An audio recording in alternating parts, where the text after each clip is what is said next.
So guys, you've probably been wondering where we've been for the last several weeks. Well, we have some unfortunate news, which is that I got into a pretty serious accident that made me have to stop work for a little while. So I actually ended up cutting my finger in the table saw. It looks pretty gross right now, but I assure you it looked way grosser before. We ended up having to go to the ER here in Saskatoon, and they helped us out and they stitched me up really good, and I recently went to the plastic surgeon, and he gave me the all clear that I could take off my bandages. And so we've been able to get back to work, but that delayed us for several weeks having to work on that. So how did this happen to me? Well, there was a series of events, and like most accidents, if any one event in the chain of events was broken, then it probably never would have happened. And I should have known better, first of all. But I want to show you guys and be really honest about exactly how it happened. We were trying to make more channeled pieces of material for building more joists for the slide out. So we were running the material through the router, and increasingly we were having a lot of trouble and a lot of heat buildup, and eventually we started seeing like black smoke, and our router was pretty pooched by the end of this. And so we hadn't even finished, I don't think, hardly any of the caps for the joists. And so that was pretty frustrating because we were, a little bit behind schedule and wanting to build more. So that evening, I ended up looking around online and trying to find can I get a new router, especially like a router table, because I had something really hastily built. And I was like, well, if I'm buying a new router, I want one that's compatible with a table that I'm buying. And those options looked like they would be, $500 or something like that. So quite a bit of money just to drop for building some joists. So I started really getting frustrated and looking at some other options. One of the options that we saw was to use a dado set inside of our table saw. Here's the dado set, guys. You install it into your table saw, and rather than just making a cut through the material, it actually makes like a wide channel through the material, such that you would kind of use for, butting pieces in here or making different joints and such. So we bought this seeing as how it was a much cheaper option than some of the alternatives we were looking at for a router table. And that went fine. I was adjusting it into the table saw and, getting it to work. But the issue is that the table saw, around where the blade goes, has a cover, and it won't fit the dado set because it's made for a thin blade, not for a wide channeling blade. And so we needed to make a new cover for the table saw, or else the materials would fall into the hole. And so that's when I got into trouble, because I had to remove all the safety devices from the table saw, including the riving knife from the blade, for the dado set to fit in. Now, I just needed to cut a little piece of hardboard in order to make a cover, and so I put the regular blade back in. This is frustrating. I'm having to swap so many pieces, and I did not put the riving knife back in. So as I fed the hardboard material into the saw, I also had my hand on the right side of the material, which is also the wrong side, and I had no riving knife. So as the piece kicked back, it pulled my right hand middle finger into the saw and cut it up really badly. And it was truly very, the way I described it was disfigured and mutilated. It didn't cut the finger all the way off. Instead, you can see it cut the finger through the middle. So there was, as far as I can tell, an incision that went through the bottom here and all the way to the top. And you can't see it very well anymore, but there's scarring on this last knuckle as well, where the blade seemingly scratched the top of the finger, and it blew the nail apart and stuff like that. It's pretty gross. I don't think we can show the actual photo, but if people are interested, maybe we could post the photo elsewhere on some other service and link it. But I was alone at the time, but Kerry was just inside, so I immediately saw what had happened, and it wasn't really very painful, but I immediately started knocking on the door at the front because it was closed to try to get her to help me, because I was concerned, bleeding and stuff, that I was going to pass out.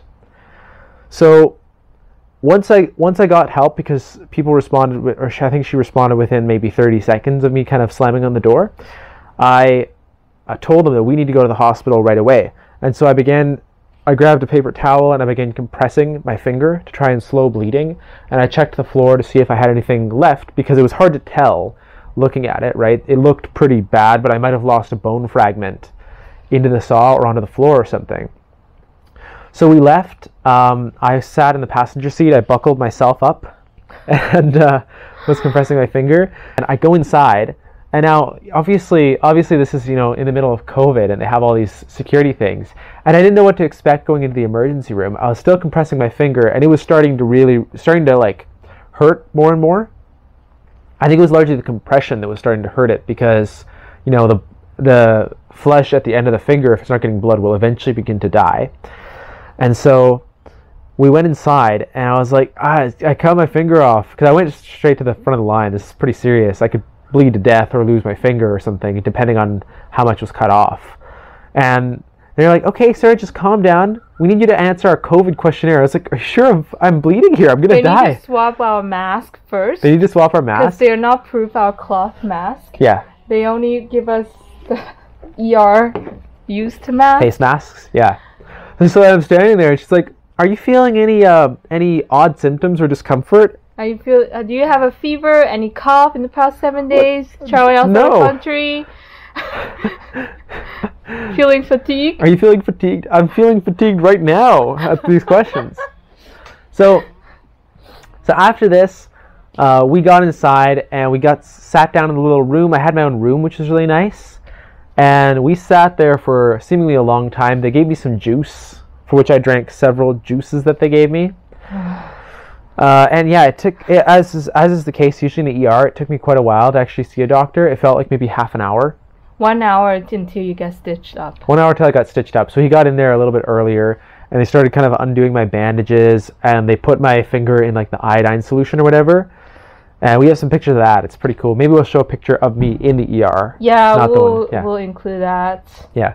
And they kept asking me, like, so was this a work incident? This was a work incident, right? I'm like, no. But this was a work incident. No. And the doctor comes in, and he's like, so did this happen at work? No. You want to show them the suit? Yeah. It's the suit that I wore in some of my previous videos. So I guess it looked like I was at work, but literally I was doing it just at home here. Yeah, you got all the PPE on, you know? Yeah, just because I'm like kneeling down. I have knee pads so my knees don't hurt, and I have my suit because I'm doing cutting and I don't want to get all dusty. And so finally, the doctor he was a really nice guy, actually, very funny guy. He, calmed me down and he stitched us up. I, of course, had to get a lot of shots in my finger to not feel this. And the doctor was hilarious. He put like 3 shots into my finger, and he was like, "All right, don't worry here, son. I'm just gonna put another one here. It probably feels like it's going pretty deep, but just don't worry about it." And I was like, "It feels like it's going into my other finger." And he was like, "Oh yeah, it is. Sorry about that." He went right through my finger, my middle finger, and went into my ring finger with the anesthesia. Oh my god. That doctor was pretty funny. Anyway, so I got it all stitched up. We also needed an x-ray to see what bone damage there was. Mm-hmm. We got some cool pictures of the x-rays, so we'll show those on screen.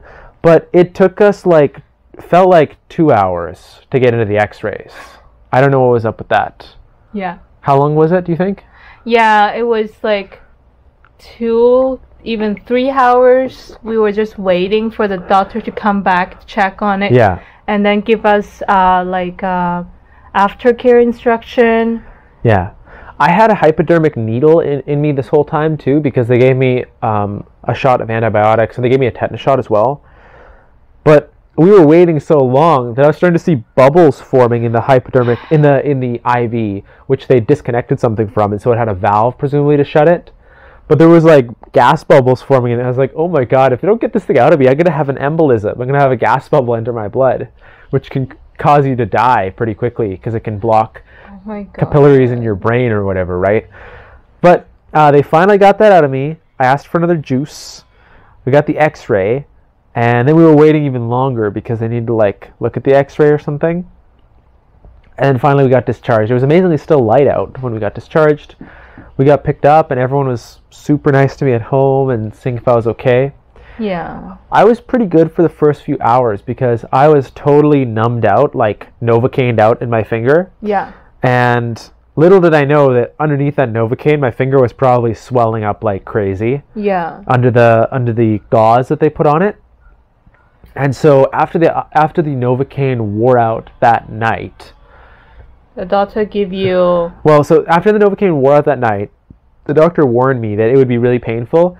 It truly was. I was so swelled up in my finger that I was in like probably the most physical pain that I've ever felt, and it was sustained. It was like all night or something like that. For like probably 7 or 8 hours, I couldn't sleep. I'm normally a pretty good sleeper, but it was just so intense, like these, you know, kind of waves of like really throbbing heavy pain. And I was told to elevate the whole time, so it was elevated to increase drainage of venous blood or whatever's in there. But yeah, it was still really painful. So the doctor had given me a couple of tablets of opioids to numb the pain, right? Because that's what they used in the Civil War, was opium or whatever. You asked for it. I specifically asked for a few things. I asked them for if they could provide me with goofballs or opioids or anything like that. The doctor laughed. Yeah, he liked my sense of humor, I guess. But anyway, the opioids he gave me, I was like, oh sweet, I'm gonna be like, if I ever get in pain, I'm gonna take these opioids. I'm gonna be expanding my mental realm. I'm going to be, you know, really vibing. I could put on some nice music and stuff. I tried this stuff, man. I was in a lot of pain. Literally did nothing. I don't know what the heck he gave me, if he took the actual opioids and gave me some sugar tablets. It expired. It literally used in the Second World War. It was hydromorphone. Yeah, Second World War. It was hydromorphone, 1 milligram or something tablets, and I only had a couple. I think he gave them to me just as a precaution, but man, those things were really, really mild. If that's like, I was like, should I be afraid of becoming addicted to opium? Apparently not. The stuff was very, very mild. So what we called, I think, a Mediclinic afterwards and asked for something that would help us better, and they'd recommended that we take instead anti-inflammatories. Now those really, really helped. I was on anti-inflammatories and antibiotics for a couple weeks, and those really helped. We didn't even need any pain relief, hardly ever. Just reduce the swelling, reduce the pain. And in general, for most of the time, I don't remember the incident hurting. Aside from the inflammation, I don't remember my finger hurting that much. What it kind of felt like inside the bandages, the sensation was that like my nail was being pulled off sometimes. Like, imagine what it feels like having your nail like pulled really hard or something. That's what it felt like inside the bandages sometimes when I was moving or something. That wasn't that painful compared to the inflammation though. It was just like, something's pulling on my nail kind of hard. And there are stitches, they stitch over your nails as well, right? They stitched up everything all the way along. And those thankfully were the dissolvable type, so they just fell out. And so our instructions anyway were that we were going to change the bandage every day. We had to see a plastic surgeon. He was going to look at my finger to see, was I going to look like a regular person, or was I going to be a freak forever? No. Which is my biggest concern. So we saw the plastic surgeon a few days later.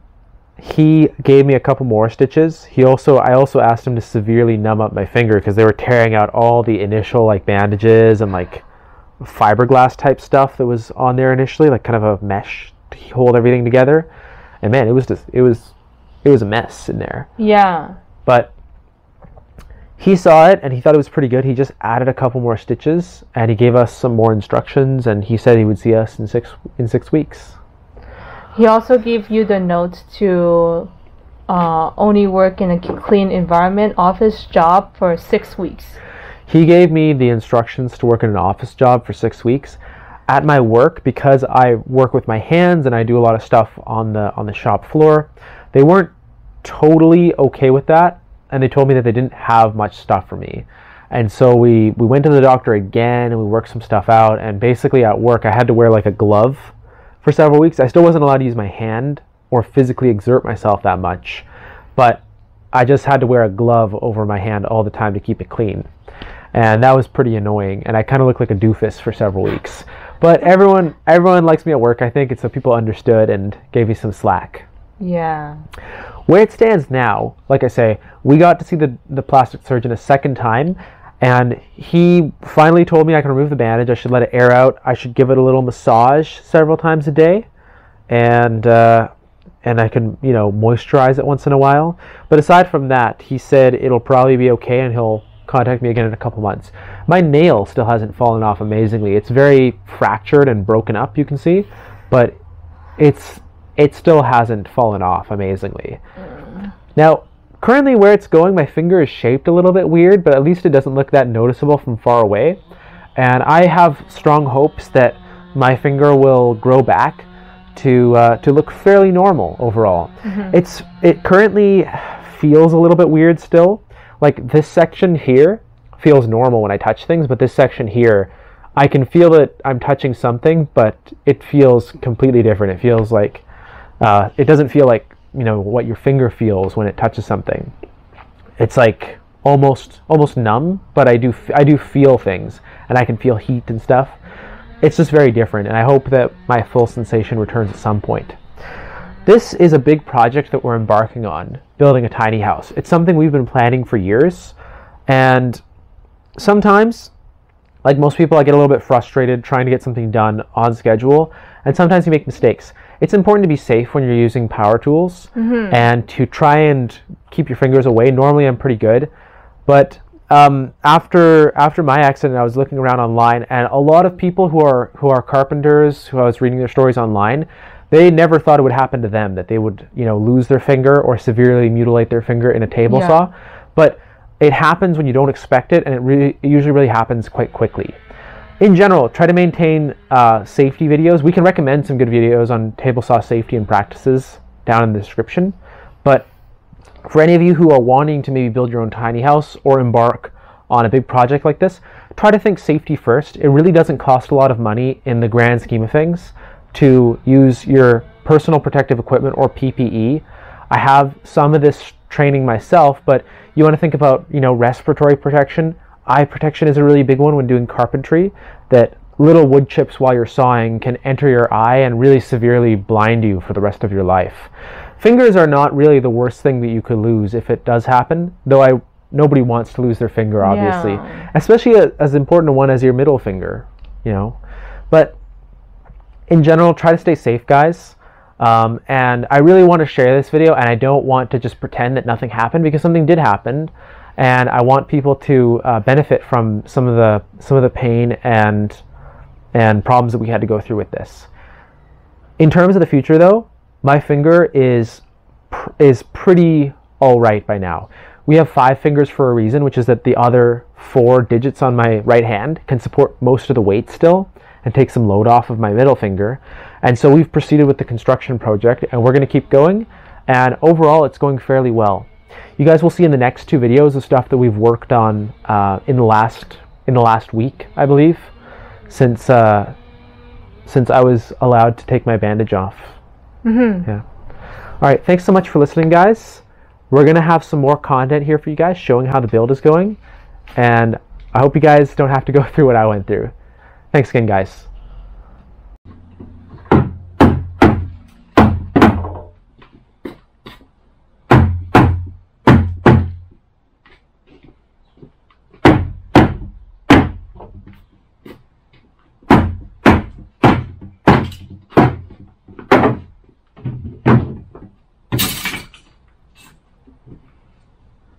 And here, my friends, is the finished component.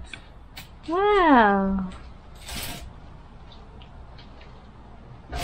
It feels like it probably weighs about like 5 pounds. It's not extremely light.